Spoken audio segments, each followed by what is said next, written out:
What is going on, everybody? We are back and we have an incredible guest today, massive team leader, someone who always comes from his heart. I got the pleasure of meeting him back at Sprint a couple months back. Jay, welcome to the show, brother.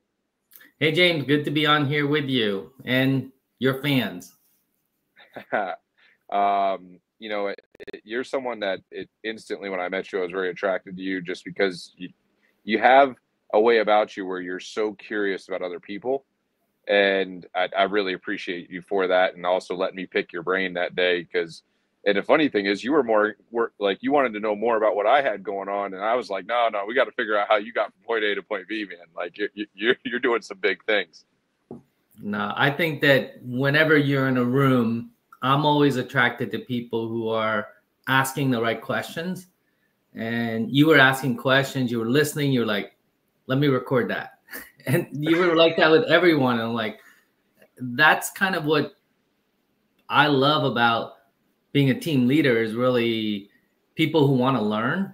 And so I never want to be the person who knows the most in the room. I always want to be learning, listening, and taking down notes and going, okay, how am I going to implement this when I get back to the office? I love that. Because that's how we grow the fastest, right? Is we get the opportunity to be around people like you. I mean, instantly, I want to know, like, what is helping your team to tick? What is helping your team to grow?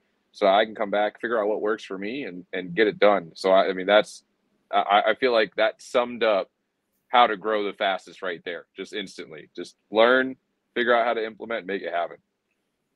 Yeah, I think that even for us who are producing at a higher level, there's always someone else to chase. And that's another question I'm going to answer later about that. So, yeah. Awesome, Jay. Well, I mean, if you don't mind, can we talk about your beginning story, how you got into real estate, and just your story about how we got here today? Yeah, so I'm a little older than I look. I'm in my 50s. And my first career was a high school teacher and a soccer coach in the 90s. So right out of college, I was a teacher, taught for 7 years, and got the fortune of meeting a visionary in real estate who, I don't know if she knew she was a visionary, but she decided she wanted to be a team leader or create a team. And she was running solo. And her husband was running around, who had a full-time job, putting up signs and helping her out. And she's trying out these different people who could be her buyer's agent. And they were already agents in her office and didn't work out. And I was her son's soccer coach. And she watched me run a meeting with the parents, somewhat of a tough, contentious kind of a meeting of, hey, do we want to take the soccer team to travel club and go reach for hire? Or do we like being the neighborhood team and just having fun? And she's like, if he can handle a bunch of Northern Virginia, which DMV stands for DC, Maryland, Virginia. Some of you know it as DMV as the stand in line and get your car, and all that information. But DMV in my area is DC, Maryland, Virginia, and I'm in that market. And she's like, if I can handle a bunch of Northern Virginia parents who think their kid's going to be a Division I soccer player and go pro, and handle the dynamics of that, you can certainly handle managing real estate.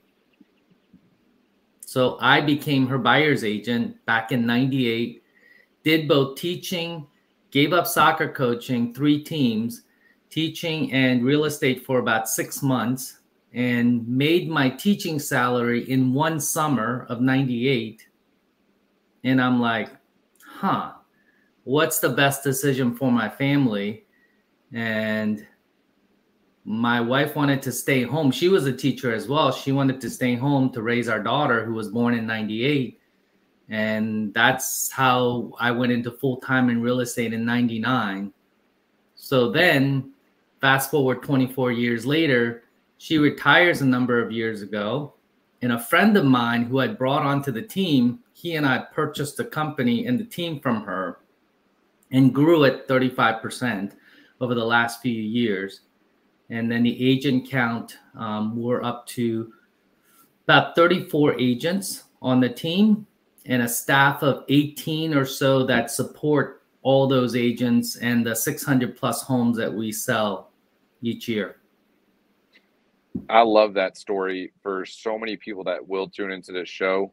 Just individual agents out there, agents who are starting on a team, and you went in, and I'm sure the part of that story, like that you're a little too humble to say, but you worked your ass off in the beginning. Like you were that jackrabbit that was out in front of everybody, that was setting the pace for everybody to grow.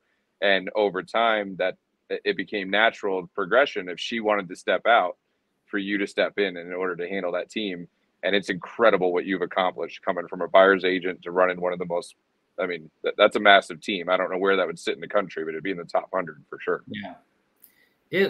I mean, she laid a lot of the foundation, and a lot of credit goes to her, but certainly she identified, you know, me as somebody who could work with her. And then when I brought my buddy on board, he had the same work rate I did.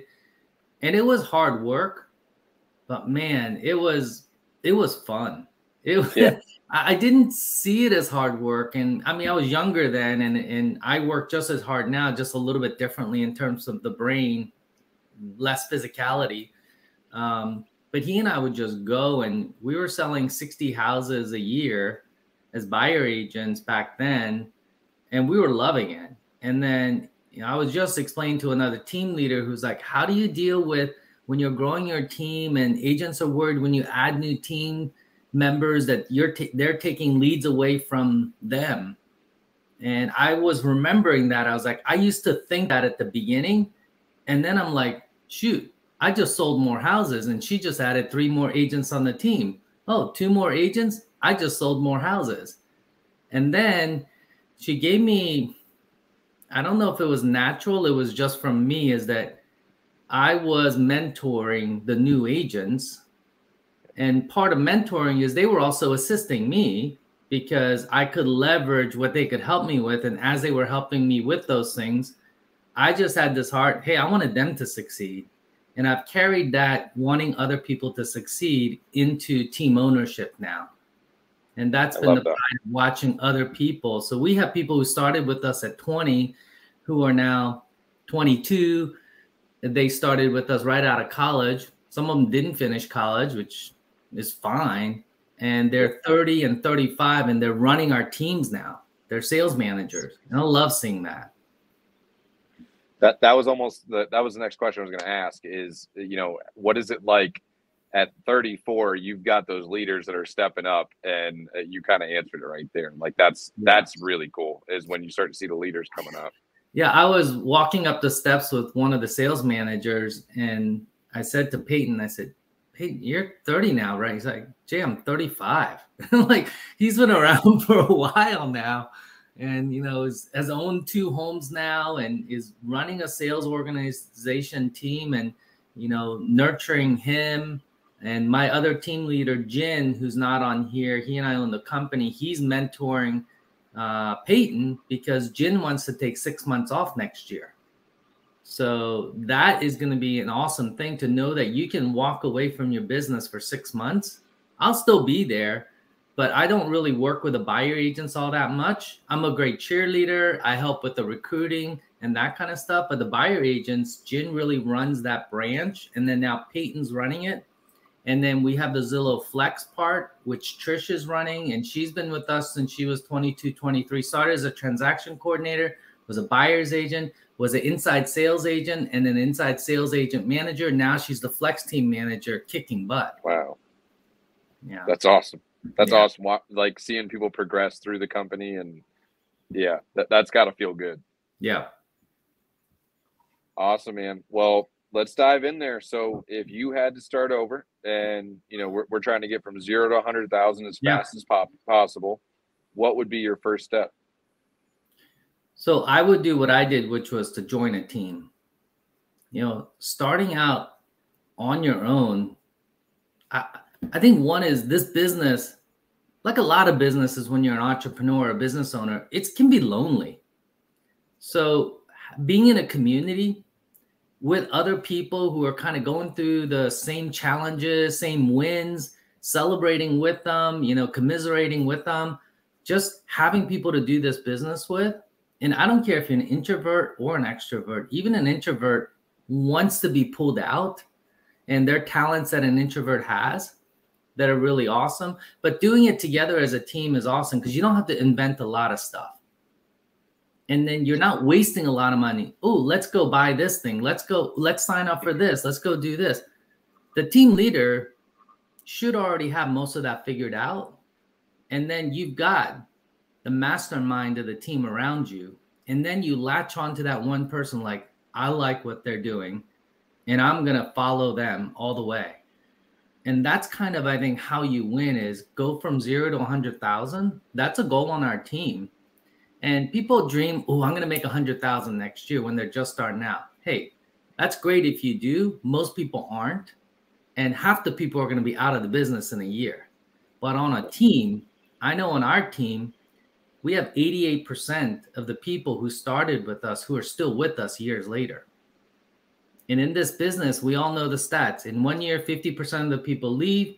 In 3 years, 86% of the people are out of the business. Yep. And so joining a team, first, it flushes out whether the business is for you right away or not. Because you're going to have some accountability. You're going to have some systems in place that you're going to follow, and it's going to create good habits. And then you're around people that you can do life with and grow together with. And if that right team leader's there, they are encouraging that growth of what are you building. And we coach with Tom Ferry. We also do some coaching with John Cheplack Organization and Agent Academy with Dan Beer. And Tom Ferry last year said something that was, I think, is profound. He kept asking the team leaders, what are you building? And I turned that around to the agent and said to them, what are you building? And how can we help you build that? So that in itself has kind of really started some of the agents thinking in terms of what am I building? Because it's not just the next house I'm selling, next house I'm selling. It's just how am I building my life? How am I growing together with you? You know, my business partners, my team leader, my family, what am I building? And so that's been really good. We always come back to that of what are we building together? And this is more of a, like, I'm going to try to like put myself back in that, and because I started with the team too, but I'm going to try to put my brain back there is how do you see an agent getting over, they come out of school and this is the normal thought process. I feel like, well, I can make 100% down at this brokerage at the end of the road. Yep. Why would I give up such a heavy split on a team? Yep. Right. Yep. What do you think is a good way of helping somebody through that? So, I mean, we've all heard the analogy, you know, like 0% of a watermelon. Yeah, 0% of a grape is a grape. I don't know what that is, but hey, here's what I think. No matter what the split is, and teams offer different kind of splits, look at what you are going to gain in knowledge at the end of 1 year. Look at how much money you're going to save on wasting your money on stupid stuff that you don't know if it's going to work or not. Let the team leader waste money on stuff and try it out. They probably already have tried it out, and they've already talked to their team leaders who've already tried it out and said, don't spend money on that crap. You know, do this. This lead source is working. This CRM is working. This coaching platform is better. And also, when most people get into the business, they don't have a sphere of 1,000 people. And if 7% of that 1,000 is transacting, and you are a brand new agent that doesn't have a name of a team, most of those people, even some of your family members, are not going to use you. They don't trust you. And they shouldn't trust you. You're brand new. But if you're on a team, you've got a built-in mentor. And the mentors in these individual agent things, most of them are not great mentors, unfortunately. They're usually, if they're signed up for mentor, they're already in production. They're staying busy. They don't have time to help somebody usually. Yep. But our model and the team model, there's a vested interest in somebody who has their interest, your interest in mind to kind of grow on a team. So yes, you should be paying 50% plus for that. And in some cases, if they're handing you leads, you should be giving the team 75%. Because you're learning and you're growing in that process. Now, after a while, if you're producing some of your own business, that's a kind of a different thing. But in a lot of team structure, when you're starting out the first year or 2 years, you should be telling the team leader, take my money. I want to learn. And I want to be in this environment where you give me leads and you give me training and opportunities that I would never have on my own. It would take you 6 years to get the same experience in 1 year on a team. I really, what you just hit on, like right on the head, is I think the average agent does 8 or 9 transactions a year is what the average does. And if you join a producing team that knows how to get you in front of opportunities, the number of 30 is really not a crazy number. I feel like that's a number that every team can sustain.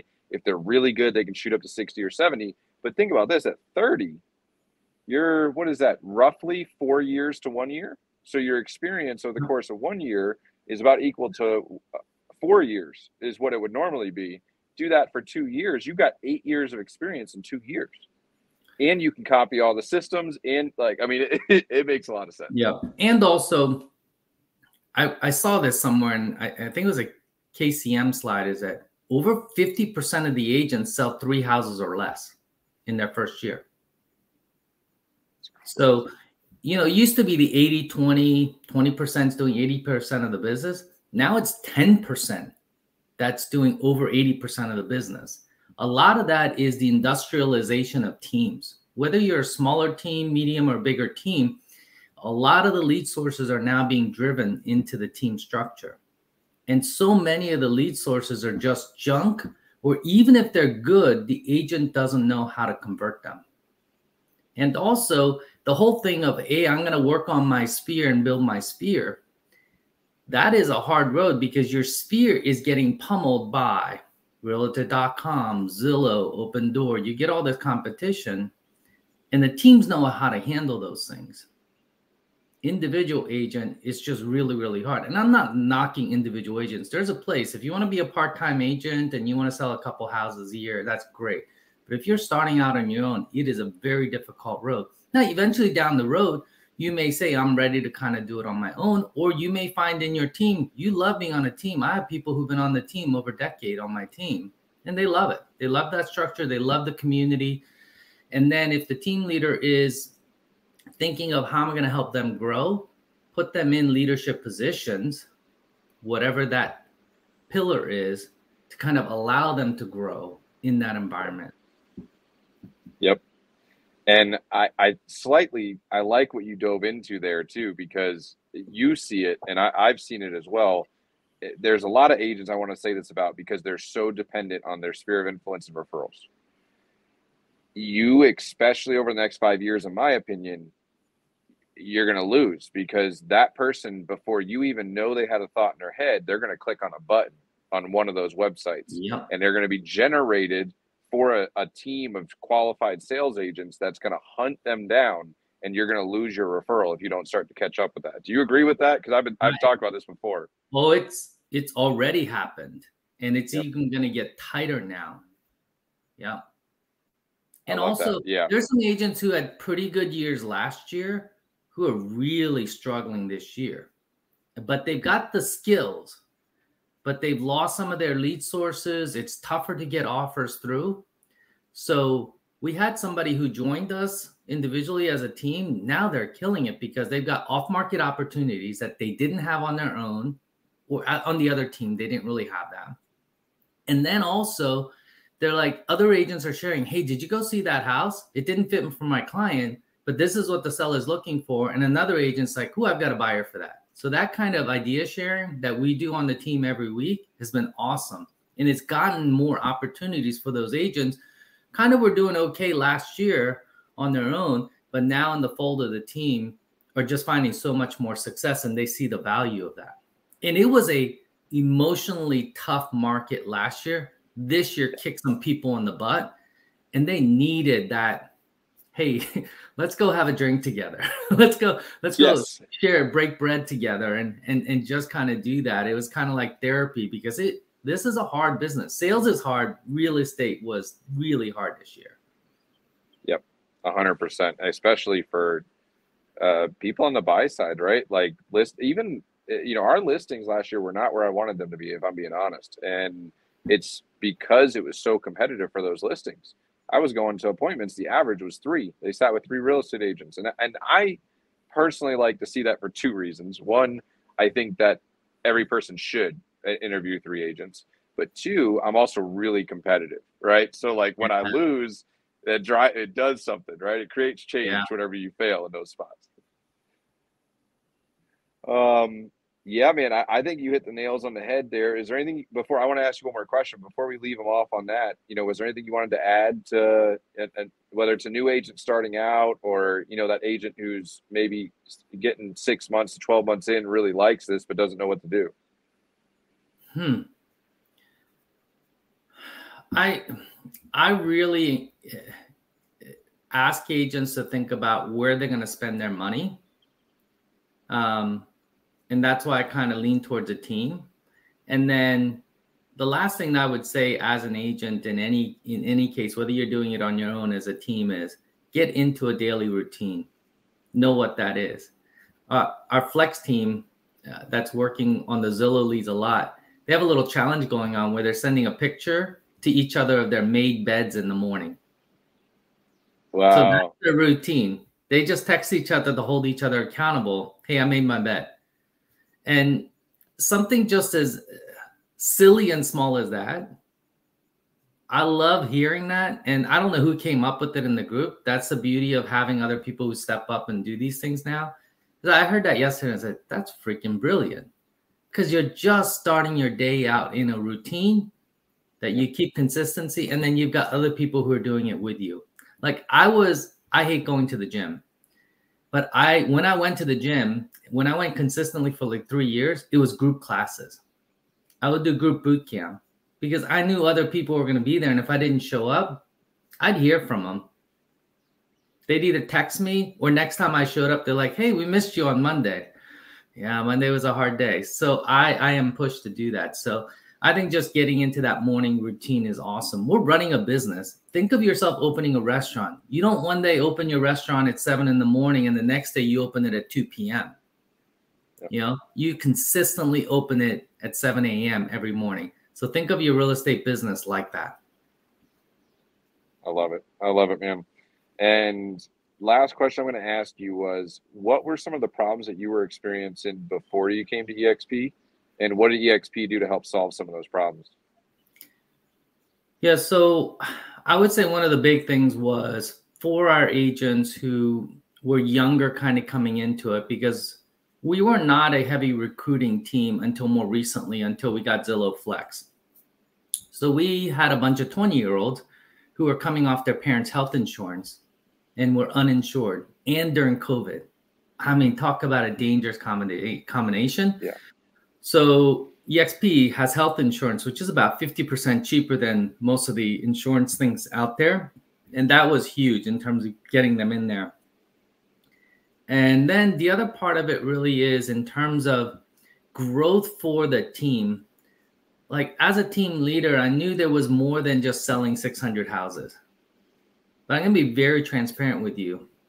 Sold 600 houses, owned no investment properties, no commercial properties, did not own any ancillary businesses. And here I'm looking at other teams who are selling less than we are, building tons of wealth, own a bunch of real estate, own vacation rental properties, have ancillary companies. And I'm like, maybe I need to think bigger. And we were starting to think, and that was being pushed by our coach, but I didn't have anybody to model it off of.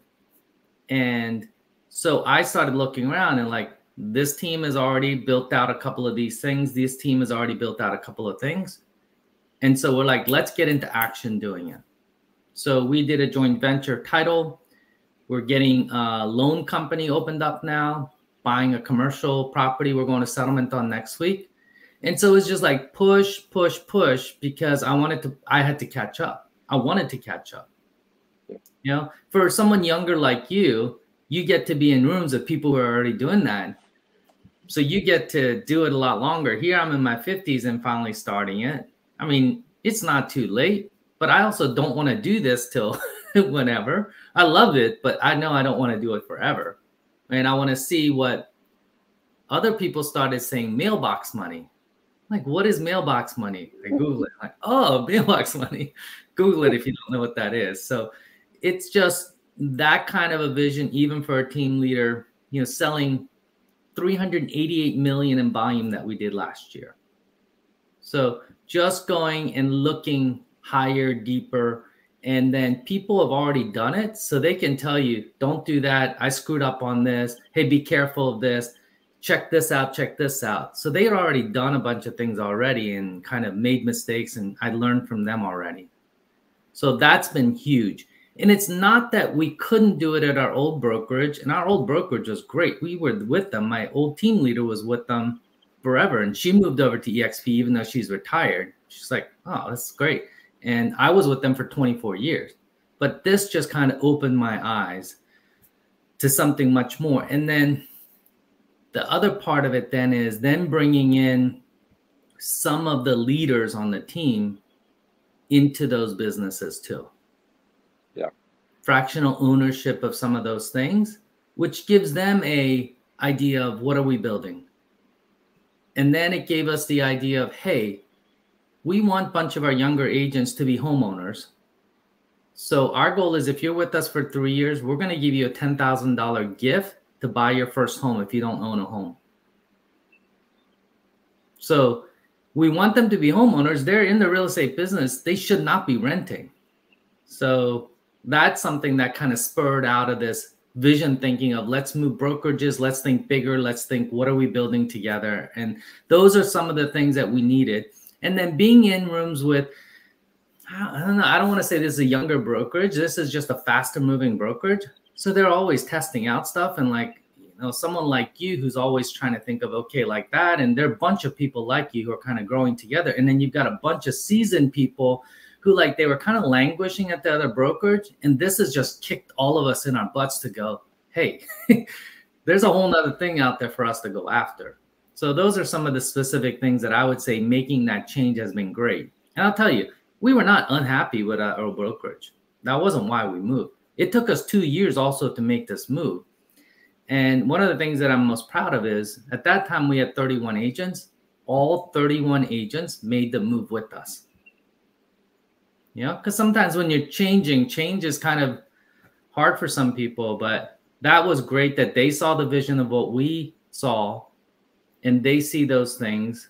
And then we had the leadership council on our team already. They knew it was coming so that they could have those conversations. So if anybody's on here as a team leader thinking about that move, you know, hit me up. I'm on social media, Facebook. I don't think there are that many Jay D'Alessandros. So you can hit me up and I can kind of talk to you a little bit about how to make that move. I think that what you said there is truly just immense. The fact that you're running this massive business and you've built that infrastructure out, and your turning point really was to have the ability to be in the rooms with these other team leaders that are thinking bigger.